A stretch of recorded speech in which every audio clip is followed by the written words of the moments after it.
Bon lundi les pirates, j'espère que vous allez bien parce que moi ça va bien. C'est lundi, c'est le début de semaine, on a la patate, on a la grinta. On va travailler cette semaine sur nos capacités de communication, sur notre badinage. On va reparler de badinage toute cette semaine parce que c'est super important. Vous savez que vous êtes certainement en train de vouloir récupérer votre couple, souvent à la suite d'une crise de couple évidemment. Et j'ai cette métaphore que j'aime bien, vous savez, alors j'aime bien les métaphores avec les voitures.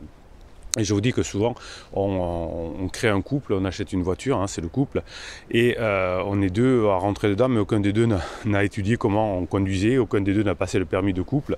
Et donc, effectivement, au bout de quelques années, au moment fatidique, eh bien, on met le couple dans le ravin. Alors, tant que c'est les premières années, tant qu'il y a de la lune de miel, ça se passe bien. Pendant la phase 2 du couple, la phase de distantation, eh bien, ça peut passer, on va dire, hein, parce qu'on a des projets professionnels, on veut élever les enfants, etc., etc. Ça passe, mais à la première crise existentielle, effectivement, on met la voiture dans le ravin. Deuxième métaphore par rapport à la voiture, c'est l'essence. Hein. On achète une voiture avec le plein d'essence, c'est son plein. Hein. Le couple, quand il est en lune de miel, il a le plein d'essence, et au fur et à mesure que la voiture roule, eh bien, il n'y a plus d'essence à un moment donné, eh bien, il faut en remettre. Et c'est ce que vous apprenez à faire ici dans les formations qui sont en descriptif de cette vidéo. Vous apprenez comment fonctionne un couple, comment fonctionne une crise existentielle, comment on récupère son conjoint en crise, on remet de l'essence dans le couple. Et la troisième métaphore, c'est que dans un couple, il y en a toujours un. Si on prend toujours la voiture, il y en a toujours un qui prend le volant. Donc c'est celui en général qui a le moins d'intérêt pour l'autre. Hein. Si je suis très amoureux d'une personne, ben, je vais plutôt être suiveur. Hein, si j'en ai un peu rien à faire, si je lui dis ben, si on se sépare, c'est pas grave, moi je conduis la voiture. Hein. Tu viens ou tu viens pas, mais je conduis la voiture. Donc ça, c'est ce qui se passe généralement dans la phase 2 du couple. Il y en a un sur les deux qui prend le contrôle de la voiture et qui conduit. Ben, l'autre il en souffre un peu, ça s'engueule, on ne devrait pas aller là, etc. Mais celui qui a le contrôle de la voiture est content. Et puis arrive un incident de vie qui peut être la crise existentielle, et c'est souvent la crise existentielle, et là les cartes sont rebattues, et finalement on sort tous les deux de la voiture, et il y en a un des deux qui va prendre le volant, et généralement c'est celui qui est en crise au départ.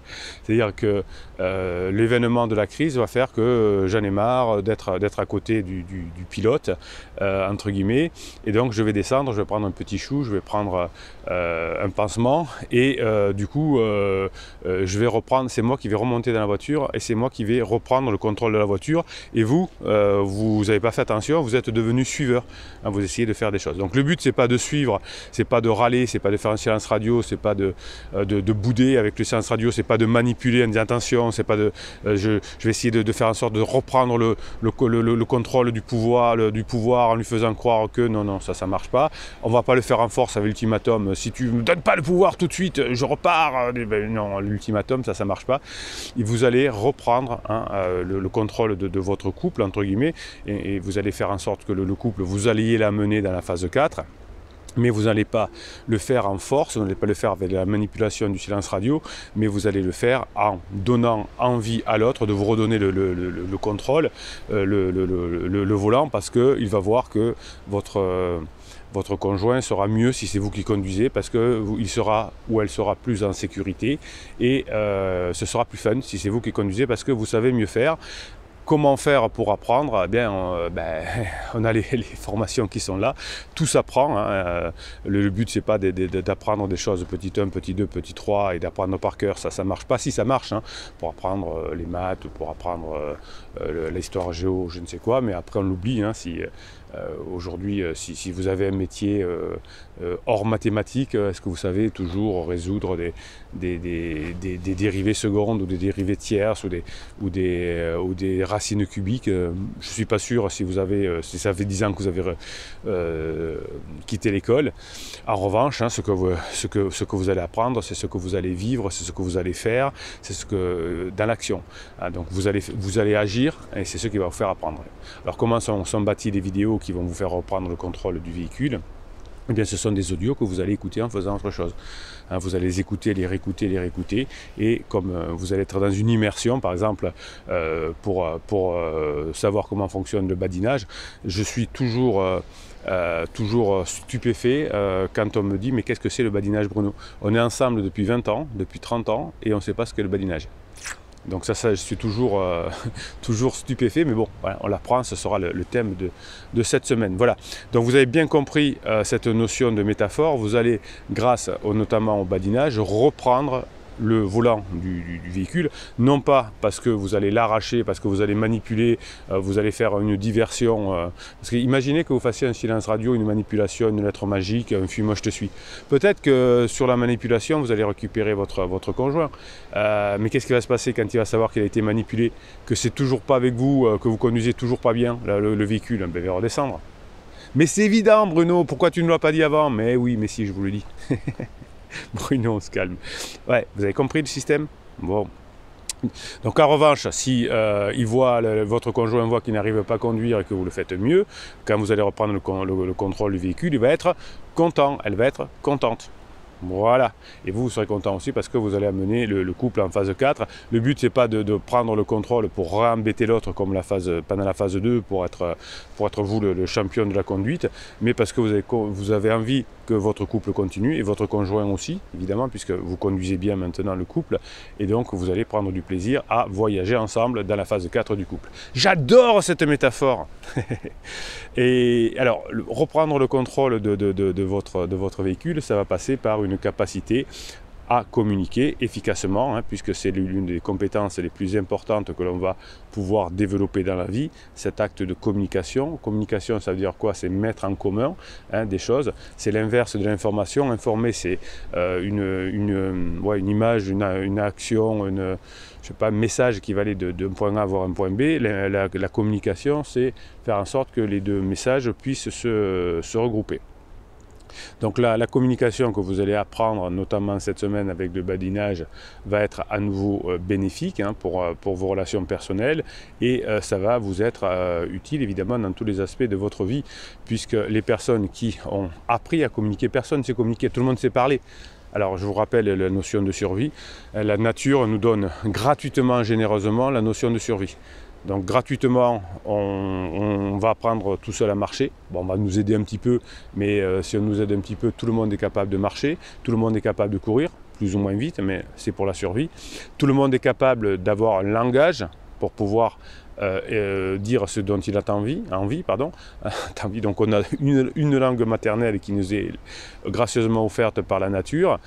Et dans les sociétés évoluées comme les nôtres, on nous donne une base de savoir, à base de géographie, de mathématiques, etc., pour pouvoir devenir adulte et obtenir, toujours dans la survie, un métier qui va nous permettre de manger, de boire et de construire sa famille. Donc ça, c'est la nature qui nous le donne, la facilité de se déplacer, la facilité de parler et la facilité d'aller se nourrir en apprenant quelque chose d'un peu plus évolué que la chasse, la pêche ou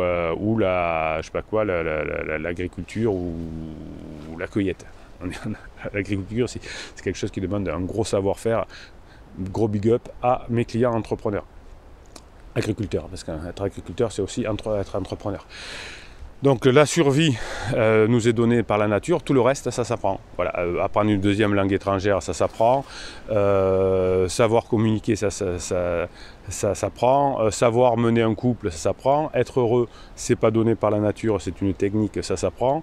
Il faut passer par des états modifiés de conscience, comme les fichiers de neurohypnose que vous avez dans chacune des formations. Vous avez dans chacune des formations des fichiers différents de neurohypnose. Et finalement, apprendre cette notion d'être supérieur, alors c'est pas se la péter, j'aime bien être spirituel plutôt qu'être ou un super pirate ou quelque chose comme ça, c'est-à-dire qu'on va savoir utiliser le cerveau de façon complexe et pas seulement de façon survie, c'est ça être un pirate, c'est comprendre comment fonctionne l'être humain, comment les neurosciences nous aident là-dessus, c'est pas se la péter, c'est juste utiliser son cerveau autrement que dans la simple version survie. Donc finalement, si vous apprenez à être un super pirate et si vous apprenez à avoir une communication grâce à la complexité de votre cerveau, c'est-à-dire que vous allez créer des liens grâce aux formations différentes dans votre cerveau sans vraiment avoir grand-chose à faire, c'est-à-dire juste en écoutant pendant que vous faites votre ménage, pendant que vous courez, pendant que vous faites des choses comme ça, mais il faut l'écouter, souvent hein, c'est des audios, mais il faut les écouter, les réécouter. Alors vous me direz, et si je suis visuel, ben, si vous êtes visuel, en plus vous écrivez quelques petites choses que vous avez notées, qui vous ont plu pendant les formations, vous les notez sur une feuille de papier, vous les relisez de temps en temps, hein, mais l'audio suffit pour créer ces liens neuronaux à condition de le faire souvent. Donc ces formations que vous allez faire vont vous apprendre à le badinage, la légèreté, etc. Le badinage, la version longue sortira cette semaine et ça va vous permettre de reprendre le contrôle du véhicule, d'assumer votre rôle de leadership, mais aussi de faire la connaissance de nouvelles personnes, de les intéresser. Vous savez que dans la phase 4 du couple, vous allez devoir renouveler vos amis, avoir de nouvelles amies, des nouveaux amis pour donner de l'énergie dans le couple, recevoir beaucoup plus à la maison, faire plus de barbecue, etc., etc. Tout ça, ça va s'apprendre grâce au badinage. Hein. Si vous allez avoir des nouveaux amis, des parents, des petits copains de l'école, des nouveaux voisins, etc. Dans la phase 4 du couple, vous allez devoir avoir de nouveaux amis, puisque dans la phase 3 du couple, pendant la crise existentielle, vous allez perdre beaucoup d'amis que vous aurez saoulés en leur racontant vos histoires de couple, qui ont dû se mettre au milieu, qui ont été pris à partie par criseux, ou etc. Donc il faudra de toute façon des nouveaux amis, parce que souvent vous me dites que dans les coachings notamment, que votre couple, effectivement, dans les dernières années, n'avait pas vu beaucoup de monde, avait toujours les amis fidèles depuis 10, 15, 20 ans. Vous savez, c'est comme dans un couple, hein, si on se connaît depuis 10, 15, 20 ans, on n'a plus grand-chose à se rencontrer de nouveau, on a déjà vécu tant de choses ensemble. Alors de temps en temps, on peut faire les vieux cons, on dire, tu te rappelles quand on était allé dans ce voyage en Grèce, oui, bon, d'accord, ok, c'est bon, hein, voilà, ok, suivant, hein, donc on ne peut pas le dire tout le temps, tandis que si on a des nouveaux amis, comme dans un couple, si on a des nouvelles énergies, eh bien, on aura des choses à se raconter, hein, on n'aura pas besoin de se raconter toujours le même voyage en Grèce, mais ils pourront raconter des choses et nous on pourra raconter le même voyage en Grèce, puisque c'est des nouvelles personnes, c'est pas un problème. Donc ce badinage va vous aider aussi à faire connaissance de nouvelles personnes, à franchir des barrières culturelles que vous n'aviez plus, puisque vous avez toujours les mêmes amis depuis des années, et vous allez pouvoir finalement accroître votre sensibilisation de la compréhension des diverses expériences de vie. Si vous faites vivre des nouvelles expériences à votre conjoint, eh bien vous allez pouvoir y arriver. Pour cela, qu'est-ce que ça vous apprend de devenir un pirate, outre d'avoir la grinta, c'est d'apprendre à développer de l'empathie, de la compassion, savoir comprendre le up, le down. Dans le up, c'est plutôt facile de badiner. Dans le down, on va s'abstenir. Il y a deux types de down. Le côté je rentre dans ma caverne, je boude, je suis fermé, donc on n'y va pas.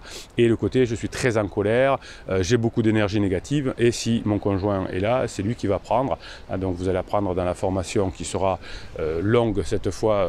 Il y avait déjà une formation sur le badinage, mais vous allez en recevoir une deuxième, j'en crée une deuxième plus longue cette semaine, où vous allez apprendre effectivement à utiliser votre cerveau de façon plus complexe. En fait, on croit que la communication est quelque chose de relativement simple, mais la communication, c'est quelque chose de complexe. Hein. En tout cas, mener son couple en phase 4, c'est quelque chose de complexe qui s'apprend. Hein. La survie, c'est facile pendant la lune de miel. Hein. Entre pansement et criseux, c'est relativement facile parce qu'il y a la lune de miel. Et ça devient très très compliqué dès qu'il faut sortir la lune de miel ou dès que la lune de miel s'estompe. Et c'est pour ça que les relations pansement explosent vite quand on est en crise existentielle, quand on est en crise d'ado, quand on est en crise de la trentaine, de la quarantaine à la cinquantaine, on change vraiment d'avis, les passions sont très courtes, et c'est pour ça que si vous faites ce qu'il faut pendant la passion de votre conjoint pour la lune de miel de votre conjoint par rapport à pansement, de votre criseux par rapport à pansement, eh bien il y a des chances qu'à la fin de sa lune de miel, votre conjoint se rappelle que vous êtes d'abord quelqu'un de bien, mais que vous êtes encore mieux qu'avant parce que vous avez appris à faire fonctionner votre couple, à utiliser votre cerveau de façon beaucoup plus complexe. C'est le rendez-vous avec l'histoire que vous avez. Hein. Le rendez-vous que vous avez, c'est la préparation plus l'opportunité. Au moment de l'opportunité, c'est-à-dire quand votre conjoint va avoir la phase de regret, si vous n'avez pas fait le travail nécessaire à ce moment-là, ce sera trop tard. Si vous n'êtes pas à la gare, quand le train s'arrête, c'est trop tard, le train va repartir. Hein, donc c'est dès maintenant, pendant les périodes d'alarme, pendant les périodes de phase plateau, que vous allez bosser. Parfois, vous me posez des questions qui sont dans les formations, en commentaire commentaires des vidéos du type oui mais qu'est-ce que c'est une phase plateau? Ben, bossez-le. Alors la phase plateau c'est entre la phase d'alarme et le point d'inflexion où il y a beaucoup de up et de down et ça dure, mais bossez-le, vous avez des formations spéciales. Vous apprenez, vous découvrez souvent les phases de fonctionnement du couple, comment on apprend, comment on est léger, comment on récupère son conjoint, qu'est-ce que c'est une crise existentielle, c'est pas grave. Vous ne le saviez pas parce que ça ne vous intéressait pas et c'est normal que ça n'intéresse pas parce qu'on n'est pas dans l'action pendant la phase du couple, on n'est pas encore en crise, donc on ne s'en occupe pas. On s'en occupe quand on est humain, généralement, que quand on a le nez dans la farine. Bon, voilà, vous l'avez. Ben, heureusement, vous êtes un pirate, une pirate, et vous avez l'occasion d'y arriver. Vous avez la grinta des pirates qui sont sur le canal Telegram, canal Bruno Marchal. Vous avez le lien en descriptif de cette vidéo, juste sous le catalogue de formation. Donc dans le descriptif de cette vidéo dessous, vous avez le catalogue de formation et puis le catalogue des coachings, mais aussi le canal Telegram et le groupe Facebook où vous pouvez aller vous chercher la grinta. Je vais vous lire ce matin une petite histoire, un petit WhatsApp que j'ai reçu d'un pirate qui m'a dit lisez-le aux autres pirates pour donner la grinta, parce que moi aussi à un moment donné j'ai eu besoin de grinta. Lire des commentaires positifs des autres pirates, ça m'a fait du bien. Écouter dans les vidéos vos témoignages positifs, pas mes témoignages, mais les témoignages des pirates positifs qui sont positifs, ça m'a fait du bien. Donc Bruno, allez-y, vous pouvez y aller, hein. C'est quelqu'un qui a fait un coaching avec moi il y a quelques mois, qui était très mal barré. Un bonhomme, sacré bonhomme, hein, qui travaille dans la sécurité, etc. Voilà. Et qui a souhaité vous faire cette petite déclaration. Allez, on va l'appeler Pierre, hein, puisque tous les pirates dont je donne le témoignage s'appellent Pierre et les piratesses Marie. Donc bonjour Bruno, respect. Un simple message, pour une fois de plus, vous présenter mes respects et la clarté pour votre travail. J'ai fait la découverte du pansement il y a 3 semaines. Oui, alors quand on avait fait le coaching, bien évidemment, comme la plupart du temps, si le pansement n'est pas encore révélé, vous avez tendance à dire non, mais je ne crois pas qu'il n'y a pas de pansement, je ne pense pas, mon conjoint a des valeurs, etc. Donc là, il a fait la découverte du pansement il y a 3 semaines. La première phrase qui m'est venue en tête est la vôtre. Pansement est généralement tout pourri et personne n'en veut. Oui, ben effectivement. Pourquoi je dis ça? Parce que quelqu'un qui va chercher une personne en crise, qui est encore mariée, qui a des enfants jeunes, etc., c'est quelqu'un qui n'a pas accès au marché des personnes disponibles, célibataires, qui voudraient vraiment construire quelque chose. Donc on se rabat. C'est pas beau ce que je dis, mais c'est un peu de l'économie sur le marché secondaire, hein, c'est-à-dire le moins prisé. Hein, vous savez que par exemple dans l'immobilier, hein, il y a un marché primaire. Tout le monde veut ses maisons parce qu'elles sont bien exposées, ou un magasin, hein, c'est pareil, parce que c'est voilà, on va être bien placé, c'est recherché, etc. Et puis il y a un marché secondaire où il y a des biens où personne n'en veut finalement et vont ne se rabattre dessus que ceux qui n'ont pas d'autre choix que d'aller là-dessus pour des raisons financières notamment. Et bien là c'est pareil, hein, Criseux va avoir accès à un marché secondaire, c'est-à-dire un pansement secondaire qui lui-même est marié, qui lui-même n'est pas bien dans sa peau, ou quelqu'un qui est célibataire, hein, peut-être il y a des pansements célibataires, mais qui n'ont pas accès au marché primaire, c'est-à-dire aux personnes célibataires qui ont plein d'opportunités, qui ont le choix. Hein. Quand on est célibataire, on a le choix, on est libre, donc on va prendre le meilleur. Quand on est en couple et quand on n'a pas trop de choix, et on va choisir son collègue du bureau, qui souvent est tout pourri, donc, j'allais dire le vrai prénom, Pierre a raison.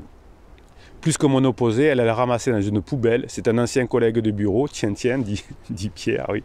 Ben oui, j'y peux rien. Vous découvrez que toutes les relations sont à peu près les mêmes et que les solutions pour s'en sortir et récupérer son conjoint sont les mêmes. Ben, ça doit vous rassurer. Qu'elle avait gardé dans ses contacts réseaux sociaux. Tiens, hein, vous savez que ça aussi c'est une deuxième façon, c'est que quand on n'est pas bien, on va rechercher dans son vieux carnet de correspondance, carnet je sais pas, d'adresse, je crois que c'est Franck Dubos qui avait fait un sketch rigolo là-dessus, il s'était fait larguer par sa femme et donc il retrouvait son vieux carnet de numéro de téléphone du lycée, il disait ça va être un carnage, hein, ben oui, il allait chercher son réseau de l'époque, hein, c'est généralement ce qu'on fait à ce moment-là. Il est petit, il est vilain, il est rouquin sans être discriminant. tatoués dans le cou et partout sur le corps, diamants aux oreilles, style teufeur. Et oui, hein, ça c'est des personnes effectivement, ce qu'on appelle en sociologie des personnes, je ne connais pas cette personne, hein, mais c'est la description d'une personne oméga. Vous savez que vous avez les alphas, les bêtas et les omégas, chez les animaux comme chez les humains. Les omégas, c'est des personnes qui ont du mal à accéder aux ressources parce qu'ils n'ont pas les bonnes règles. Un cheval oméga, c'est lui qui va manger en dernier parce qu'il ne sait pas se faire respecter. Un bêta, c'est la plupart des êtres humains ou des animaux sont là-dedans, c'est-à-dire qu'ils se nourrissent, ils savent se nourrir, ils ont l'instinct de survie finalement, ils veulent mettre un peu d'argent de côté pour pas être trop stressés si c'est des êtres humains. Donc ça c'est des bêtas, hein, c'est les personnes qui sont pas très embêtants, qui permettent de construire des vies. Puis vous avez les alphas qui eux, qui veulent s'approprier la ressource pour eux et les mettre aux Bahamas. Voilà. Et puis vous avez les leaders aussi, hein. Les leaders c'est des personnes qui veulent se mettre à acquérir un savoir, par exemple, pour le mettre à disposition des autres, hein. Mandela, Luther King, voilà, c'est le principe des personnes qui font pour les autres alors qu'en vivent évidemment, hein. C'est normal. On peut vivre de la politique, on peut vivre de la formation, du leadership, du coaching, tout ce que vous voulez, mais c'est des personnes qui prennent des ressources et les distribuent et les organisent. Voilà, ça c'est les leaders, il n'y en a pas beaucoup. Dans les groupes sociaux, il y a le plus c'est les bêtas, il y a les omégas comme ça qui n'ont pas les bonnes, qui souffrent parce qu'ils n'ont pas les bonnes méthodes qui souvent se plaignent en disant j'y arrive pas, c'est la faute de mon conjoint, etc. Mais c'est justement parce qu'ils n'ont pas encore appris les choses. Vous n'êtes pas des omégas, hein, vous êtes des leaders parce que vous avez compris que c'est en apprenant, en ayant plus de ressources, hein, que vous allez pouvoir vous en sortir. Et effectivement, les omégas ont plutôt tendance à se plaindre en début de crise existentielle de votre conjoint, notamment pendant la phase d'alarme. Vous avez souvent le mauvais réflexe de vous plaindre, de parler beaucoup de votre conjoint qui a repris le contrôle du véhicule et qui vous dit c'est pas normal, etc. Et puis quand vous commencez à devenir des pirates, vous parlez essentiellement de comment faire en sorte que mon conjoint ait envie de me redonner le volant. Alors ça ne peut pas se faire tout de suite, mais ça vous laisse du coup le temps d'apprendre les techniques, parce qu'au départ, la personne prend le volant et dit « mais si, je vais y arriver, c'est sûr, c'est moi qui veux le commander, je fais ce que je veux de ma vie, etc. » Et puis au bout d'un moment, il s'épuise, parce qu'il voit qu'il n'arrive à rien, qu'il ne fait qu'avoir des accidents, et donc il vous refile le volant de votre couple avec plaisir, mais à condition, hein, que vous ayez fait ce qu'il faut entre-temps.